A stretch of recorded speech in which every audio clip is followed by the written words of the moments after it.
IVF చికిత్సలో 25% భారీ discount, free doctor consultation, free ultrasound scan, logo launch, Andro Max advanced male infertility centre ను కూడా ప్రారంభించారు.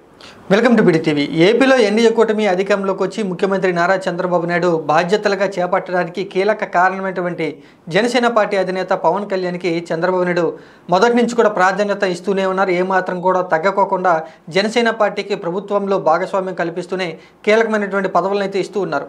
ముందుగా పవన్ కళ్యాణ్కి డిప్యూటీ సీఎం పదవితో పాటుగా మంత్రిత్వ శాఖలు అయితే కేటాయించడం జరిగింది. పవన్ కళ్యాణ్తో పాటుగా జనసేన పార్టీ చెందినటువంటి 2 ఎమ్మెల్యేలని మంత్రులుగా తయారు చేయడం జరిగింది. ఆ తర్వాత 2 ఎమ్మెల్సీ స్థానాల్లో 1 ఎమ్మెల్సీని జనసేన పార్టీకి అయితే కేటాయించడం జరిగింది.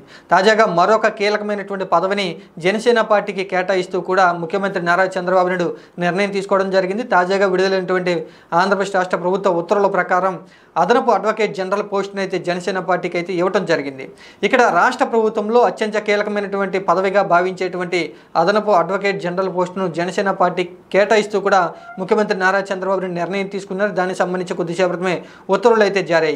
జనసేన పార్టీ ఆవిర్భావం దగ్గర నుంచి కూడా జనసేన పార్టీకి లీగల్గా సాయం చేసినటువంటి యువన సాంబశివ ప్రతాప్ అయితే అదనపు అడ్వకేట్ జనరల్గా నియమించడం జరిగింది. ఈయన జనసేన పార్టీ పెట్టిన దగ్గర నుంచి కూడా లీగల్గా జనసేన పార్టీకి సపోర్ట్ చేస్తూ ఉన్నారు. 2019 ఎన్నికల తర్వాత ఆయన జనసేన పార్టీ లీగల్ చైర్మన్గా ఆయన తన సేవలను అయితే అందించడం జరిగింది. ఇప్పుడు తాజాగా ఎన్డీఏ కూటమి ప్రభుత్వం ఏర్పడడం, జనసేన పార్టీకి ప్రభుత్వంలో కీలక ప్రాధాన్యత దక్కడంతో అదనపు అడ్వకేట్ జనరల్ పోస్టును కూడా జనసేన పార్టీకి ఇవ్వాలని నారా చంద్రబాబు నాయుడు నిర్ణయం తీసుకోవడం జరిగింది. జనసేన పార్టీకి సంబంధించి లీగల్ చైర్మన్ ఉన్నటువంటి యువన సాంబశివ ప్రతాప్ అయితే ఇక నుంచి ఏపీ హైకోర్టులో ఆంధ్రప్రదేశ్ రాష్ట్ర ప్రభుత్వం తరపున అదనపు అడ్వకేట్ జనరల్గా తమ యొక్క వాదనలు అయితే వినిపించబోతున్నారు.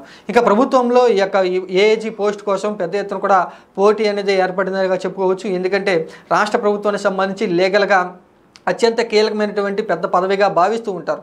ఇక అదనపు అడ్వకేట్ జనరల్గా జనసేన పార్టీ చెందినటువంటి యువన సాంబశివ ప్రతాప్ అయితే వ్యవహరించబోతూ ఉన్నారు. ఇక ఏమాత్రం కూడా ప్రభుత్వంలో జనసేన పార్టీకి ప్రాధాన్యత తగ్గించుకోకుండా చంద్రబాబు నాయుడు అయితే కీలక నిర్ణయాలు తీసుకుంటున్నారు. మంత్రి పదవులు కేటాయించడంతో పాటు ఎమ్మెల్సీని పదవిని కూడా ఇవ్వడం జరిగింది. రాబోయేటువంటి నామినేట్ పోస్టులో కూడా జనసేన పార్టీకి ప్రాధాన్యత ఇవ్వబోతున్నట్టు ఇప్పటికే సంకేతాలు ఇవ్వడం జరిగింది. ఇక రాష్ట్ర ప్రభుత్వానికి సంబంధించి ఏఏజీ పోస్టును జనసేన పార్టీకి ఇస్తూ నారా చంద్రబాబు నాయుడు దీర్ఘకాలిక ప్రయోజనాల ప్రకారమే జనసేన పార్టీకి ప్రాధాన్యత ఇస్తున్నారు అనేటువంటి ఒక అభిప్రాయంతో వ్యక్తమవుతూ ఉంది.